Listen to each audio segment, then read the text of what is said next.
Delhi Red Fort Metro Station gi gate number 1 manakta plan toramba mapangan kalaba car bomb ama pokhaibada MIYOI traum siri kunmanga hena sokle thaudoga sigi matangda Prime Minister Narendra Modi na Home Minister Amit Shah da mathau taba thabak sing lokhatna bakhangan kre Home Minister na Security Agency sing da pau pi kre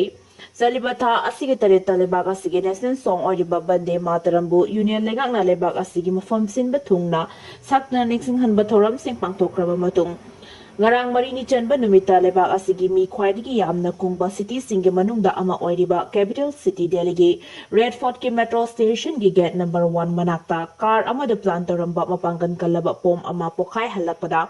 Thawdok thokphamga nakna leiba MIYOI 13 leikhidrai aduga atopa MIYOI 15 gi mathakta asok apanang khibaga loinena bom pokhai famga nakna lakhamba gari khara sumaina sakrai thawdok asi ngarang numidang pung 3 rom tarakpada khangawdana thokibani hairi agency ki pauna haibada mafam asida bom pokhai na mai sakle haibigi pau Delhi gi fire service ta pirakpadagi Panthadana fire station astagi fire tender 7 jangsinduna sakliba mai simuthatula kana bohanaki Thawdok asigi pau tabaga Home Minister Amit Shah na Delhi Police ki Commissioner da thawdok adugi matangda yengsinnaba khangan khibaga loinena Intelligence Bureau gi Director gasu thawdok asigi matangda toina pau phonaki haina pau gi agency amana report tarakli Thawdok thokpham da Fire Service ki personnel sing khaktanatana National Security Guard NFZ National Investigation Agency NIA amasung forensic expert sing su mathau taba khusu khulai singa lorena sangsin ki Delhi Police के special cell की team अमसुंग CRPF की DIG किशोर प्रसाद न लुसिंगबा team संसिंदुना यंगसिनखे थौदो असिबु हक्थेंगना हौरबा दुकान फंबा auto rickshaw थौबा मियोय सिंगना security person सिंगदा फुंगरपगी मतुंग इन्ना ngarang pung pukhaibagi ahobo makol asigumba mamang thakta aikoi amuta takidri mapangal kalaba bom asi pukhairakpadagi aihak ahumlak dusinki hainasu dukan phamba miyoy amana phungdokhibaga loinana thodok thophangi manakta leiba Ekoi pumna maksiragadra haibagi mi pai basu poke harake aduga bom pokhai halaki ba mafam asigi akoi bada haksangi kaya sing suna yaudraba haksang sing khong amasu khut yaura tongan ba haksang ki saruk sing lambi da sai thokuna ta basu thengna ke aduga miyoi kya asi anana han khiba asigi mathakta bom pokhai famga nakna khamba kar kaya su maina sake thodok asi Prime Minister Narendra Modi na su haksina lobuga loinana Home Minister Amit Shah na thodok asigi matangda yengsinaba poktak pikre haire thodok asi thorokpadagi khudakta Maharashtra gi Mumbai yauna Uttar Pradesh ki city sing da so mikupna hom sing na lehan kre haire thodok asi da soklaba miyoy sing Delhi gi Loknayak Hospital da pukhatuna laikatna ke thodok thokpham da tongan ba security force ki agency sing personnel sing na ambulance sing SIJINNADUNA asok apanang laba sing bu layang sang da puduna Laikat na nabahona ke thawdok thokpham da lakhiba security gi makok thongba official sing ge manung da ama oikiba CRPF ke DIG Kishore Prasad lam Paumi Singh na thawdok asi mari leina ba wahang sing hangkraba su mahaki maiki degi di thawdok asi gi matang da phungdorokpa nganmali amasung aihak hauzik thawdok thokpham da lakpada ngairi haibadagi hena atai wafam sing phungdo uyakide bom asi Desire car amada plan torambani haina thawdok thokpa matamda nakna leiba auto rickshaw thawba miyoi amana pauge agency amada phongdokre hairi adu moina mak thawdok asi karama miyoi singna karigidamak satharamba thawong no haiba ngarang numidang pung 10 rom tarakpada fawba khangmangang khudri tongan ba security force singe makedege su ngarang numidang atengwa fawbada thawdok asi senari ba miyoi singe langa langjin phangba ngamkidabada natana group amatana thawdok asi ki matangda claim tarakpal leikhi Chanapati amusung Kangpokpi district leiriba Christian isininaw sing nungsisana na leiminanaba MIC na appeal tawrakli Lord Jesus na Aikoigi Holy Bible da takpi tambirambagi matungin na Chanapati amusung Kangpokpi district leiriba Christian isininaw sing na Santi amusung nungsisana na leiminanaba Mizo Integration Council MIC gi maikaidagi appeal tawri hari Council asang thadurakpa chirol lamana hari Taraga taruk suba chahi chagi matam asida aikoigi Pari Puri Singh asi China dagi India gi North East region Singh maru aina Hauzik Mizoram haina khangnariba Lusai Hills asida migrate torakhibani aikogi ipa ipu Singh adu lol culture amasong tradition amata oina punsinduna yamna khangba kanbaga loinana ningtamna hinglakibani mizo hairiba masing asimaksu Kuki Chin Jomi yauna Myanmar Bangladesh amasung India da common oiba heritage amasung collective identity sing leiba tribe sing yauna tribe sing amasung clan singi family represent toribani tribal amasung Christian ama oina mizo amasung naga singi marakta senglama mari adu laiminaribani akoina Christian da thazaba thambaga loinana ina kullaba aikoigi tribal heritage asina aikoi maselgi marakta understanding reconciliation amasung cooperation pinaduna pillar ama oina thamgadabani maramaduna senapati amasung kangpokpi district lairiba Christian bunung sijaba aikoigi ichil inau sing amana amabui kai kumnaduna amasung thazaba thamduna nungsi chanana lainaba appeal tawri loinina mizo Integration Council gi maikidagi hairiba maram sing asida thazaba thambaga loinana stakeholder sing community leader just leader youth sing amasung civil society sing na collective effort asida puna saruk yanaba appeal tawri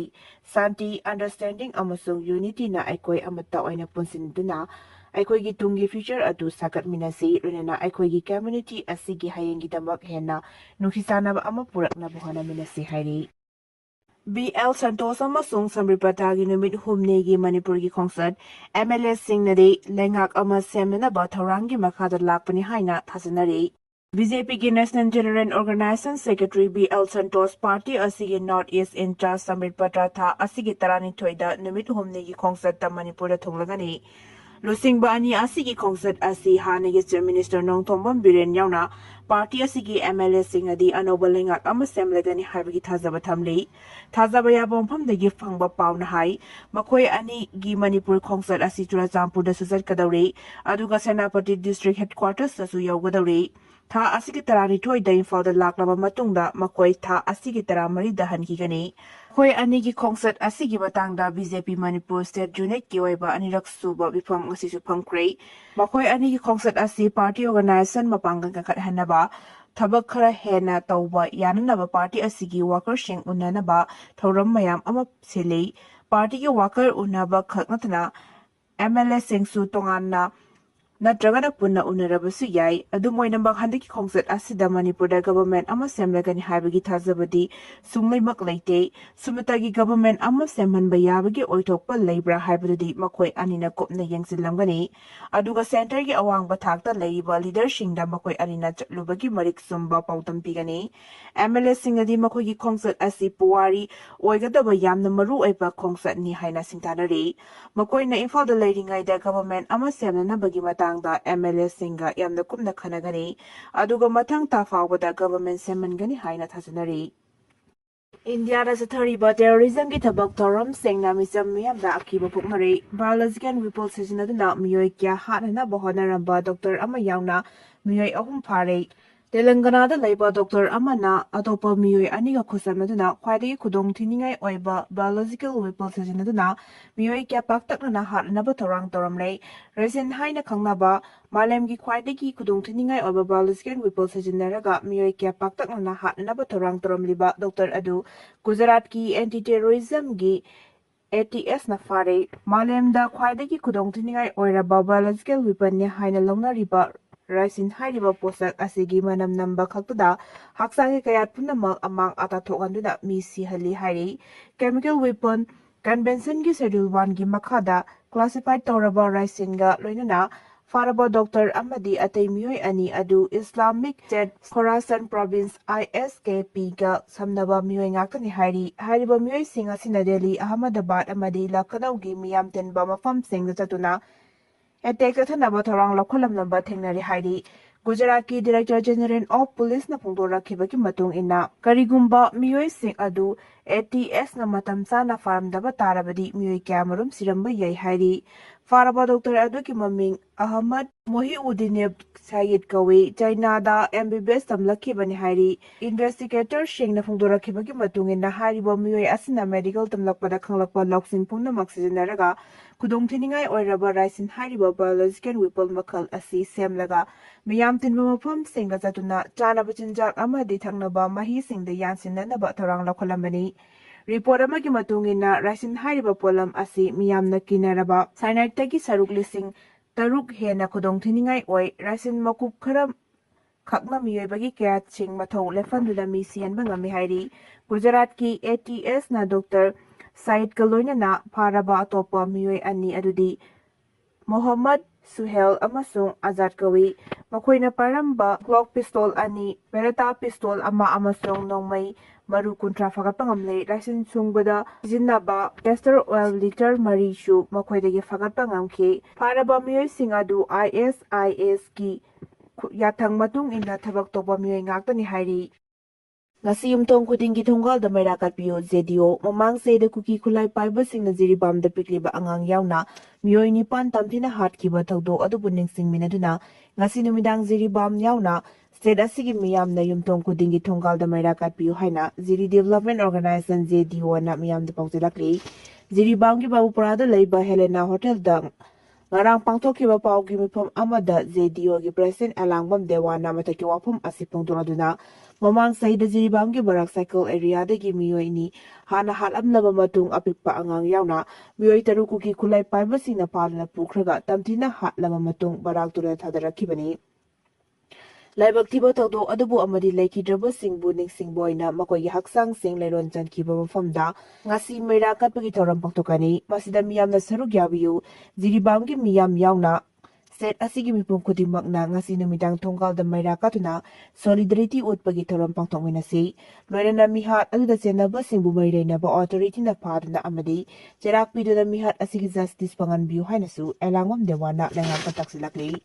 tangkul naga longgit tampakis landesit nimpu lairiba si kun mangada handahanaba aduga singina kuntra mangada hengatnaba warep aruba oirakadauri tangkul naga long TNL na sinduna tha asigi tarita TNL office kam multipurpose complex sa pangthokiba delimitation gi matangda nomugi oiba consultation meeting na Manipur gi hauzik lairiba sing amasung tanggi pak sawba jaga asi yenglaga tampakis lambe sit nimpu lairiba asi kun manga da hantahanaba aduga singes lambe sit kun lairiba asina kuntra manga da henkatnaba warep laukhiba amasung madubu thabak oina onthoknaba sarkar taksin kiba asina maram oiraga tampakta lairiba singi laibak arubo fibamda lakadauri TNL na sinduna pangthokiba consultation asina Manipur gi apunba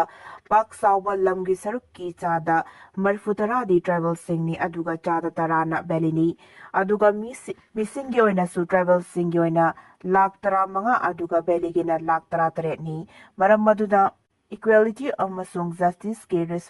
principle da Manipur gi tribal singi oina lairiba assembly seat humpu asida proportionate oiba miyamgi mihut lehengadabani maram aduna lairiba islamic seat humpu asigi manungda tribal na kuntra manga aduga belly na kun manga oigadabani hauzik lairiba Manipur ki legislative assembly gi budget asi Article 371 sigi matungina belly amasung singi oina ani thokna khaidokadabani budget khaidokpagi thabak asi thintadana tawgadabani Manipur ki tribal singai fanabagi damakta Article 244A ki makhada 6 schedule chana hangadabani haina laukiba warep asi yamna kiningai ni tangkul nagalong na laukiba demand asimak sahi asigi July 12 da Manipur governor da memorandum pisinduna haukiba sahi kya asi tribal singbu Sangniba ama oina trade tawbire maramoduna demand asi thabak oina pangtokadabani haina taksinba leikrabani lisingani gatara mathoi gi session report matung ina Manipur gi apunba population lakh kunipan ga lising yakai manga ga chatret marputara mari gi manungda maitaina lakh tarani thoi ga lising yakai mathoi ga chahum ga sumna taret oina apunba missing gi chada nimpu humdoi ga sumna marfu ni thoi oiri pangalna apunba missing gi chada nipan ga sumna nimpu oiduna punna lakh ani ga lising kuntra mapan ga chanipan ga kuntra tarukni tribal gi oina apunba missing gi chada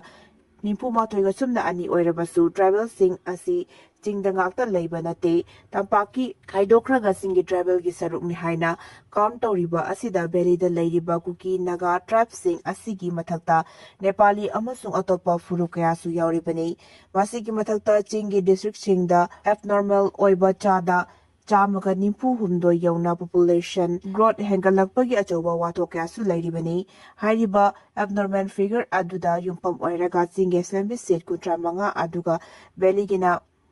ꯀꯨꯟꯃꯉꯥꯗ ꯍꯟꯊꯒꯗꯕꯅꯤ ꯍꯥꯏꯕ ꯗꯤꯃꯥꯟ ꯑꯁꯤ ꯇꯝꯄꯥꯛꯀꯤ ꯑꯣꯏꯅ ꯃꯔꯨ ꯑꯣꯏꯅ ꯃꯩꯇꯩꯁꯤꯡꯒꯤ ꯑꯣꯏꯅꯗꯤ ꯌꯥꯝꯅ ꯀꯤꯅꯤꯡꯉꯥꯏꯅꯤ꯫